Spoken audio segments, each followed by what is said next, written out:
പെരുമ്പാവൂർ വേങ്ങൂർ പഞ്ചായത്തിൽ കാട്ടാനശല്യം രൂക്ഷമാകുന്നതിൽ നാട്ടുകാരുടെ പ്രതിഷേധം ശക്തമാകുന്നു എന്നതാണ് മറ്റൊരു പ്രധാനപ്പെട്ട വാർത്തയെത്തുന്നത്. മലയോര മേഖലയാണ്, കാട്ടാനശല്യം വലിയ പ്രശ്നമുണ്ടാക്കുന്നു. പക്ഷേ തിയോഫിനാണ് അതിനെക്കുറിച്ച് സംസാരിക്കുക. തിയോഫിൻ, എന്തു ചെയ്യാം തിയോഫിൻ? ഒറ്റമൂലിയൊന്നുമില്ല, സഹിച്ചോളാനല്ലേ നമ്മുടെ വനം മന്ത്രി പറഞ്ഞിരിക്കുന്നത്? പ്രശ്നം പരിഹരിക്കാൻ ഇനിയും സമയം വേണമെന്നല്ലേ പറഞ്ഞിരിക്കുന്നത്?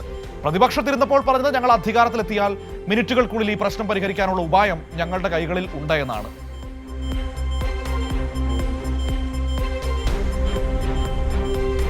മനു, അതായത് ഇത്തരം പ്രശ്നങ്ങൾ, അതായത് ഈ വന്യജീവി മനുഷ്യ സംഘർഷം, അത്തരം വിഷയങ്ങൾ ഉണ്ടാകുന്ന സ്ഥലങ്ങളിൽ വളരെ പരിഹാരം വേണം, അതിന് നടപടി ഉണ്ടാകണമെന്നൊക്കെ പറഞ്ഞ് പ്രതിഷേധമൊക്കെ പറഞ്ഞു. അന്ന് ഇടതുമുന്നണി സർക്കാരിൻ്റെ കാലത്ത് സർക്കാർ നടത്തിയ പ്രവർത്തനങ്ങൾ പോരാ എന്ന് ആവശ്യപ്പെട്ടവരാണ്. പക്ഷേ നമുക്കറിയാം, കൃത്യമായി തന്നെ ഓരോ സംഭവങ്ങൾ ഉണ്ടാകുമ്പോഴും സർക്കാർ നടത്തേണ്ട ഇടപെടലുകൾ നടത്തിയിരുന്നു.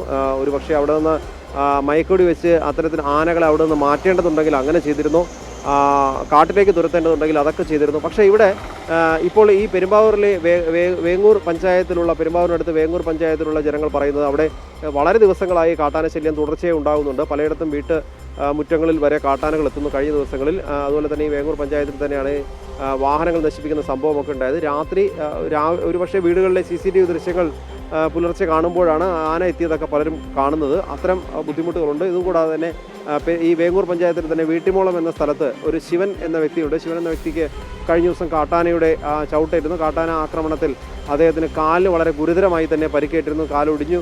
അദ്ദേഹം ഇപ്പോൾ ചാലക്കുടിയിലുള്ള ആശുപത്രിയിൽ ചികിത്സയിലാണ്. ആ വിഷയം കൂടി ആയപ്പോഴാണ് വലിയ പ്രതിഷേധവുമായി നാട്ടുകാർ രംഗത്തെത്തിയത്. ഈ വേങ്ങൂർ പഞ്ചായത്തിൽ തന്നെ ഉൾപ്പെട്ട ഒരു വിനോദസഞ്ചാര കേന്ദ്രമാണ്, ഇക്കോ ടൂറിസം പോയിൻ്റാണ് പാണിയലിപ്പോര്. ഈ പാണിയലിപ്പോര് ഇക്കോ ടൂറിസം പോയിൻ്റ് നാട്ടുകാർ ഇന്നലെ ഉപരോധിച്ചു. ഇവിടുത്തെ ടിക്കറ്റ് കൗണ്ടർ ഉൾപ്പെടെ ഉപരോധിച്ചുകൊണ്ടാണ് നാട്ടുകാർ പ്രതിഷേധം അറിയിച്ചത്. ഇവിടെ എത്തിയ വിനോദസഞ്ചാരികളെ മടക്കി വിടുന്ന രീതിയിൽ വരെ അവരുടെ പ്രതിഷേധം എത്തേണ്ടി വന്നു. അത്രയധികം പ്രയാസം ഈ നാട്ടുകാർ അനുഭവിക്കുന്നുണ്ട്. മറ്റൊരു വലിയ വിഷയമുള്ളത്, ഇവിടെ ഏറെ നാളായി കാട്ടാനശല്യം വളരെ രൂക്ഷമാണ്. ഒരുപാട് പ്രയാസങ്ങൾ അവർ അനുഭവിക്കുന്നുണ്ട്. ഒപ്പം എന്തെങ്കിലും അസുഖങ്ങൾ വന്നാലോ, ഈ കാട്ടാനയുടെ ആക്രമണം ഉണ്ടായാലോ ഒരാളെ അവിടെ നിന്ന് പുറത്ത് ആശുപത്രിയിലേക്ക് എത്തിക്കാൻ കഴിയാത്തൊരു പ്രശ്നമുണ്ട് അവിടെ. അതായത് അവിടെ അവരൊരു ബാരിയറുകൾ സ്ഥാപിച്ചിട്ടുണ്ട് വനം വകുപ്പിൻ്റെ. ഈ ബാരിയറുകൾ വനം വകുപ്പ് ലോക്ക് ചെയ്ത് അതിൻ്റെ താക്കോൽ അവരുടെ കൈവശമാണുള്ളത്.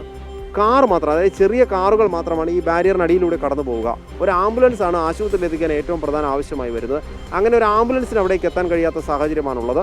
അതിന് ഇവർ ഈ വനംവകുപ്പ് ഉദ്യോഗസ്ഥർ എവിടെയൊന്ന് വനംവകുപ്പ് ഓഫീസിലേക്ക് ഓടിയെത്തി അവരെ അന്വേഷിച്ച് അവരുടെ കയ്യിൽ നിന്ന് താക്കോൽ വാങ്ങിക്കൊണ്ടുവന്ന് തുറന്നാൽ മാത്രമാണ് ഒരു രോഗിയെ ആശുപത്രിയിൽ എത്തിക്കാൻ കഴിയുക. അങ്ങനെ ഇതെല്ലാം കഴിഞ്ഞ് ഈ ബാരിയർ തുറന്നു വരുമ്പോഴേക്കും രോഗി ഗുരുതരാവസ്ഥയിലായിട്ടുണ്ടാവും, അല്ലെങ്കിൽ മരണാസന്നനായ രോഗിയാണെങ്കിൽ രോഗി മരിച്ചിട്ടുണ്ടാവും. ആ ഒരവസ്ഥയിലാണ് കാര്യങ്ങൾ. അപകടമുണ്ടായാൽ പോലും ഒരാളെ ആശുപത്രിയിലേക്ക് എത്തിക്കാൻ കഴിയാത്ത സാഹചര്യമാണ്. മറ്റൊന്ന്, ഒരുപാട് ആളുകൾ ഇവിടെ നിന്ന് സ്ഥലവും വീടും ഒക്കെ വിറ്റ് ഇവിടെ നിന്ന് പോകാനുള്ള താല്പര്യം പ്രകടിപ്പിച്ചിരുന്നു. അങ്ങനെ അതിന് ശ്രമിക്കുമ്പോൾ ഈ സ്ഥലം കൈമാറണമെങ്കിൽ വനം വകുപ്പിന് NOC കിട്ടണം. അത് കൊടുക്കാൻ പെട്ടെന്ന് ഉദ്യോഗസ്ഥർ തയ്യാറാകുന്നില്ല, അതൊരു പ്രശ്നം കൂടിയുണ്ട്. അതും ഇവരെ പ്രതിസന്ധിയിലാക്കുന്നുണ്ട്. ഒരാളുമായി വീട് കൈമാറാം, അല്ലെങ്കിൽ ഈ സ്ഥലവും വീടും വിൽക്കാം മറ്റാർക്കെങ്കിലും. അതായത് ഈ ആന പ്രശ്നമില്ല എന്നുള്ള രീതിയിൽ കൃഷിക്കാർക്ക് അതെടുക്കാൻ താല്പര്യമായി ആരെങ്കിലും വന്നിട്ടുണ്ടെങ്കിൽ അത് കച്ചവടം നടത്താൻ കഴിയാത്ത സ്ഥിതിയാണ്. അതായത് വീടും സ്ഥലവും വിറ്റ് വേറെവിടെയും പോകാനും കഴിയുന്നില്ല, ഇവിടെ ഒട്ട് മര്യാദയ്ക്ക് ജീവിക്കാനും കഴിയുന്നില്ല എന്നുള്ള അവസ്ഥയിലാണ്. വളരെ വലിയ പ്രതിസന്ധിയാണ് ഈ വേങ്ങൂർ നിവാസികൾ നേരിടുന്നത്. അതുകൊണ്ട് തന്നെയാണ് അവർ ശക്തമായ പ്രതിഷേധത്തിലേക്ക് ഇന്നലെ പോയത്.